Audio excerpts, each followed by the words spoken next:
In a faraway land where the sun scorched the earth for months and the rain seemed a distant dream, there lived a young drummer named Kwabena. He wasn't just any drummer. Kwabena's beats were said to have the power to speak to the skies. In a village plagued by drought, where crops withered and rivers dried up, his talent was more than music. It was hope. This is the story of Kwabena, the drummer who could summon rain. The sun blazed mercilessly over Okomfo, a village that once thrived with green fields and sparkling streams. Now, the land cracked under the weight of relentless heat. Trees stood lifeless, their leaves shriveled and brown. The rivers, once teeming with fish and lined with the laughter of children, were reduced to dusty memories. Livelihoods depended on the rains, but for 3 long years the skies had turned away from Okomfo, leaving its people on the brink of despair. Families gathered under the shade of withering trees, whispering stories of times when the rains came regularly, nurturing their crops and filling their clay pots with clean water. These stories now felt like distant dreams. Mothers tried to soothe crying children with promises of food and water that were harder to keep with each passing day. Goats and cattle, once symbols of prosperity, were now emaciated, their ribs visible through sagging skin. The villagers had tried everything they could think of to appease the skies. The elders led prayers at the shrine of Nyami, the god of the heavens. Women danced in the open fields under the scorching sun, their feet raising clouds of dust. The men crafted offerings from their few remaining crops and laid them under the sacred baobab tree. But the skies remained empty, and the sun burned hotter. Among the villagers was Kwabena, a young man known for his skill with the drum. He was quiet and unassuming, often retreating to the edges of the village to practice his rhythms. Kwabena's drum was no ordinary instrument. It had been carved from the trunk of the sacred Iroko tree by his late grandfather, a master drummer revered in the region. The drum's surface bore intricate carvings of animals and swirling clouds, symbols of connection between the earth and the heavens. Kwabena loved his drum deeply, but he saw it as a personal treasure, not a tool of magic or miracles. When his grandfather passed it down, he spoke only these words: "This drum carries the voice of the earth. One day, it will call to the skies." Kwabena had always thought his grandfather's words were the musings of an old man steeped in tradition. But now, as he watched the suffering of his people, he began to wonder if there was more to his grandfather's gift than he understood. One evening, Kwabena sat under a lonely palm tree with his drum resting on his lap. He played softly, the rhythm a reflection of the turmoil in his heart. His music spoke of the thirsty land, the fading hopes of the people, and his own longing to make a difference. The notes hung in the air, carried by the faintest breeze. In that moment, Kwabena wished with all his might that the skies would hear his sorrow and respond. That night, Kwabena had a dream. He stood in a vast open field, under a sky that seemed endless. Before him was a great baobab tree, its trunk wide and ancient, its branches reaching toward the heavens like beseeching arms. Beneath the tree stood an old man with a long white beard, his eyes glowing with an otherworldly light. In his hands was a drum, larger and more ornate than any Kwabena had ever seen. "Kwabena," the man said, his voice deep and resonant. "Why do you doubt what is already within you?" "I don't understand," Kwabena replied, his own voice trembling with confusion. "The drum you hold is no ordinary drum. It is the heart of the earth. When you play with purpose, the skies will listen. They always do," the man said, his gaze steady and unwavering. "But you must play with more than skill. You must play with belief, with love, with hope. Only then will the rains come." Before Kwabena could ask more, the dream dissolved, and he woke with a start. The first rays of dawn crept into his small hut, and the air was cool but heavy, as if the world held its breath. The dream was so vivid, so real, that Kwabena could still hear the old man's words echoing in his mind. He spent the morning restless, unsure of what to do. The words of the dream tugged at him, urging him to act, but doubts filled his heart. Could he really summon rain with a drum? It seemed impossible. And yet, the dream felt like a sign, a message sent to him for a reason.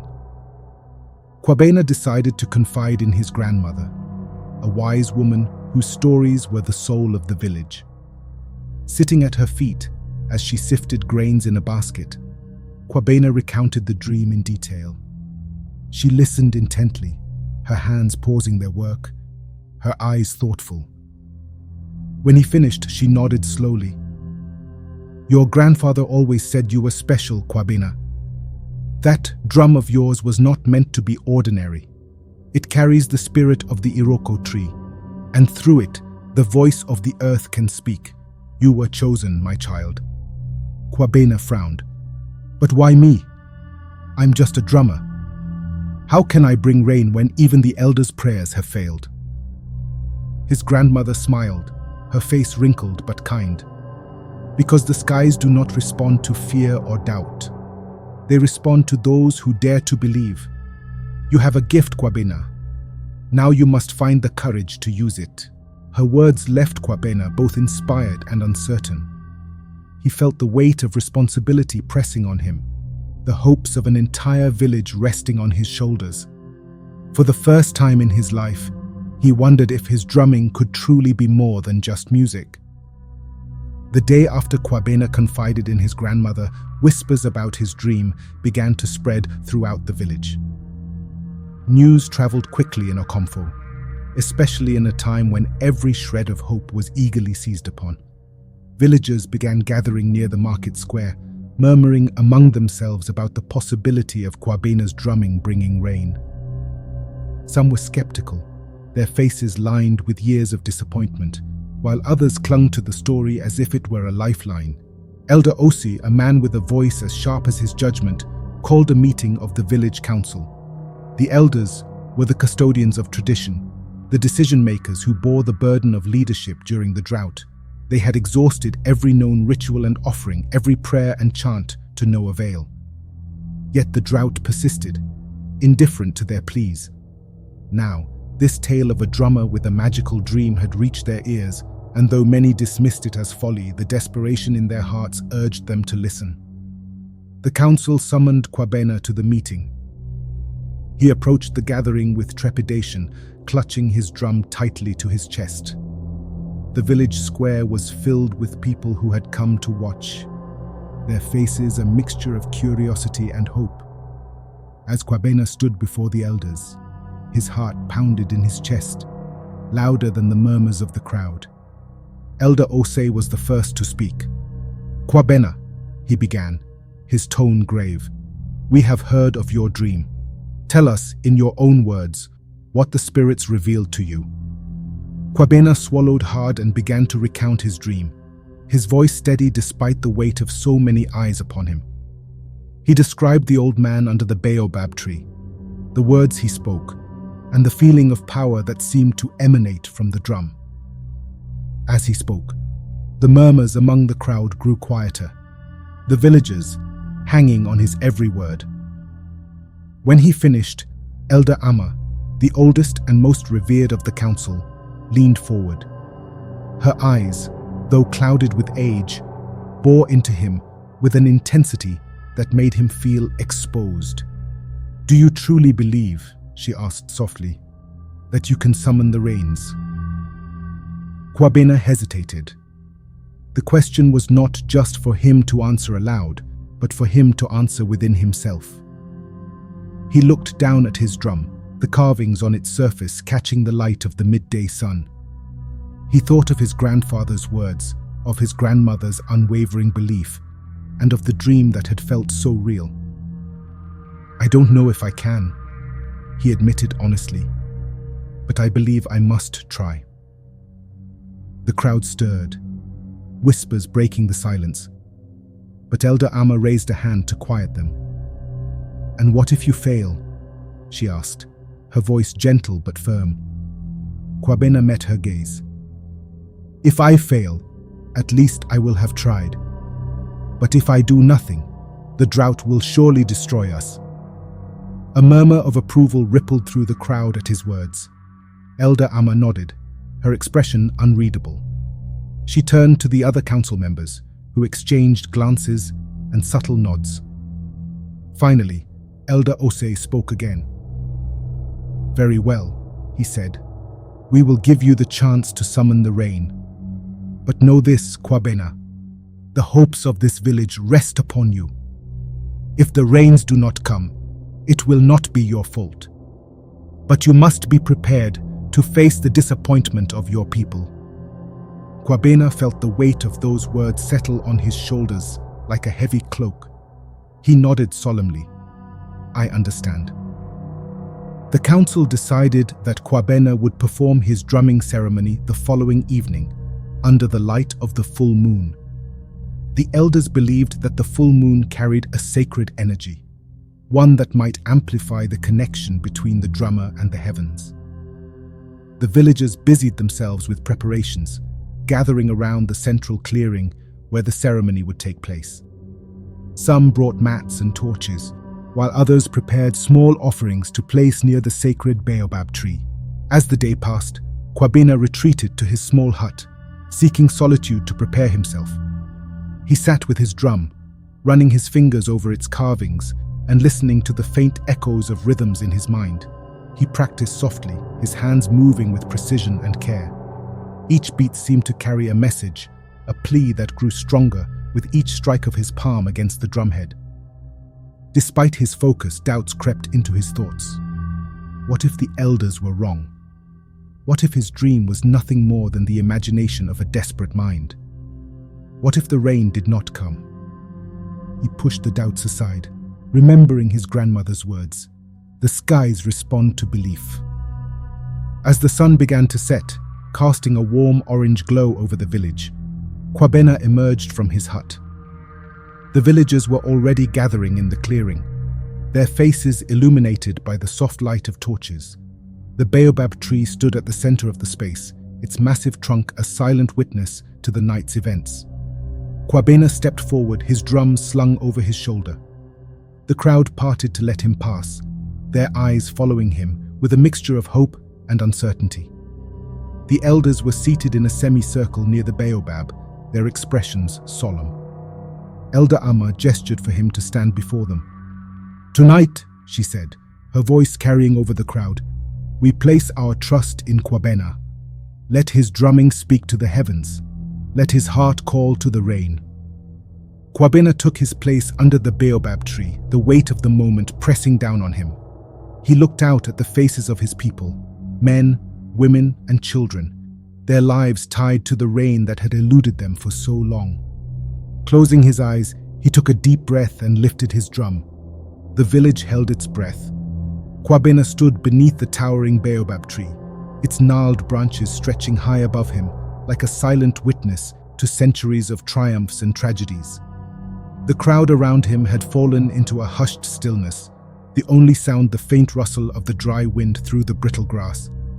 He felt the weight of their hope pressing against him, heavy and unrelenting. For a moment, his hands hovered over the drum, his palms tingling with anticipation. The drum, carved from the sacred Iroko tree, seemed to pulse under his touch, as if it too was alive, waiting. Kwabena closed his eyes and let the world fade away. He thought of the dream, the old man's words, and the promise of the skies responding to belief. Slowly, he began to play. The first beat was soft, tentative, like the whisper of a stream returning to life after a long dry season. The sound was swallowed by the vast silence of the night, but it lingered in the air, a seed planted in the hearts of the listeners.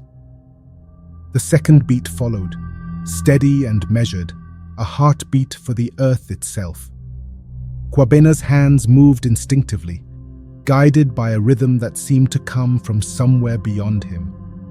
The drumming grew louder, its echoes rippling through the clearing. Each strike of his hands against the drumhead spoke of the parched land, the cracked riverbeds, the withered crops, and the longing of the people for relief. The rhythm told a story, one of desperation and hope, of struggle and resilience. Kwabina's body swayed with the music, his eyes still closed, his focus unwavering. The villagers watched in silence, their eyes fixed on the young drummer. Some began to sway to the rhythm, their bodies responding to the primal beats, as if the drums spoke directly to their souls. An old woman, her face lined with years of hardship, began to hum softly, her voice blending with the drumming.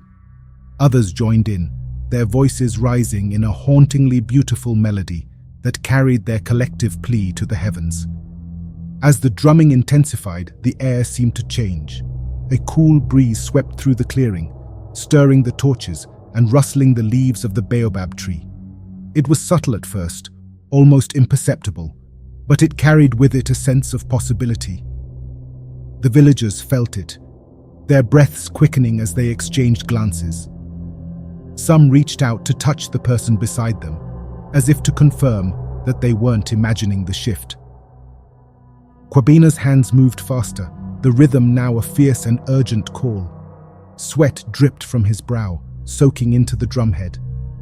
His heart pounded in time with the beats, his entire being consumed by the music. The ground beneath his feet seemed to hum in response, as though the earth itself was waking from a deep slumber. Suddenly, a low rumble echoed in the distance. It was faint, almost like a murmur, but it sent a ripple of excitement through the crowd. The drumming grew even more intense, Kwabina's hands a blur, as he poured every ounce of his energy into the rhythm. The rumble grew louder, rolling across the plains like a growl from the belly of the earth. The first drop of rain fell with a soft plop on the drumhead. Kwabina's hands froze, his eyes snapping open in disbelief.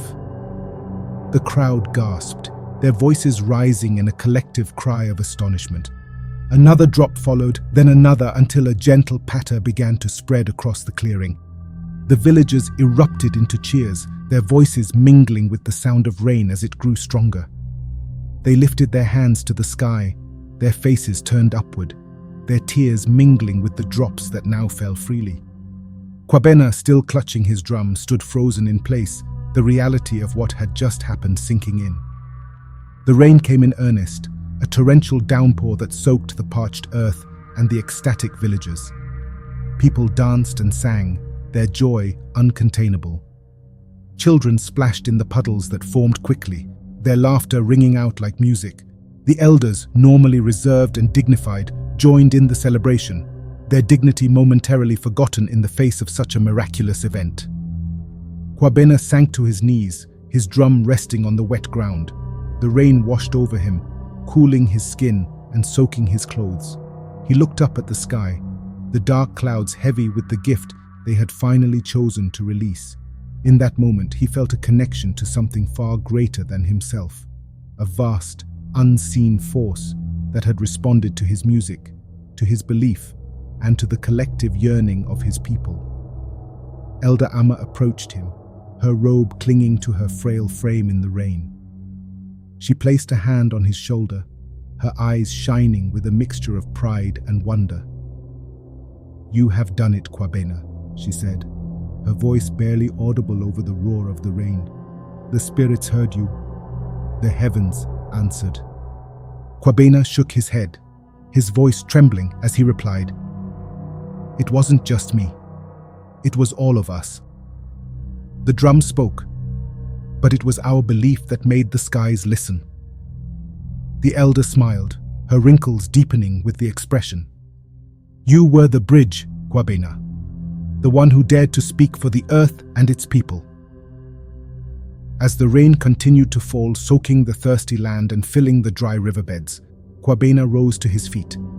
He lifted his drum once more, playing a jubilant rhythm that matched the celebration of the villagers. The night was filled with music, laughter, and the steady rhythm of life returning to a village that had nearly lost hope. Kwabena would never forget the sound of the first drop of rain on his drum, nor the look in the eyes of his people as they danced in the storm. He knew, deep in his heart, that the power of the drum was not just in its sound, but in the belief it inspired, a belief that could move the heavens themselves. The rain fell steadily through the night, soaking the earth and filling the air with the sweet, refreshing scent of renewal. For hours, the villagers of Okomfo danced and sang under the downpour, their faces radiant with joy and gratitude. Children splashed in puddles that seemed to appear out of nowhere, their laughter filling the air like a melody. The elders stood together, their dignified composure softened by tears of relief. The sky, once an unrelenting expanse of blue and grey, now seemed alive, churning with clouds heavy with rain that continued to bless the parched land. Kwabena stood at the edge of the clearing, his drum cradled in his arms like a precious treasure. His clothes clung to him, drenched from the rain, but he hardly noticed. The reality of what had just transpired was still sinking in. He had played his drum and the rain had come. It felt surreal, as though he had stepped into one of his grandmother's stories, an ancient legend brought to life. As the first light of dawn began to creep over the horizon, the rain slowed to a gentle drizzle. The villagers, exhausted but exhilarated, began to gather around Kwabena. One by one, they approached him, their faces glowing with gratitude. "Kwabena, you saved us," said Amma, a young mother holding her toddler close. Her eyes glistened with tears. "The rains have come because of you." Others echoed her sentiments, their voices filled with awe and reverence. Some knelt before him, pressing their foreheads to the wet ground in gestures of profound respect. Kwabena felt overwhelmed by the attention. He shook his head, his voice hesitant as he tried to explain. "I didn't do this alone," he said, his words barely audible over the murmurs of the crowd. "It was all of us, our belief, our hope. The drum was just a voice. The rain came because we called together." But the villagers insisted on celebrating him, declaring that he was a chosen one, a bridge between the earth and the heavens. Elder Amma stepped forward, her walking stick sinking slightly into the softened soil. She raised her hand and the crowd fell silent. "Kwabena," she said, her voice steady and strong despite her age, "you are right that this was the work of all of us. But it was your courage, your belief, and your drumming that gave us the strength to hope again. The Spirit spoke through you, and for that we owe you our deepest gratitude." Kwabena bowed his head humbly. "If I have done anything, it is because of what my grandfather taught me and the trust you all placed in me. I am just a drummer." "You are much more than that," Elder Amma replied, her eyes shining with wisdom.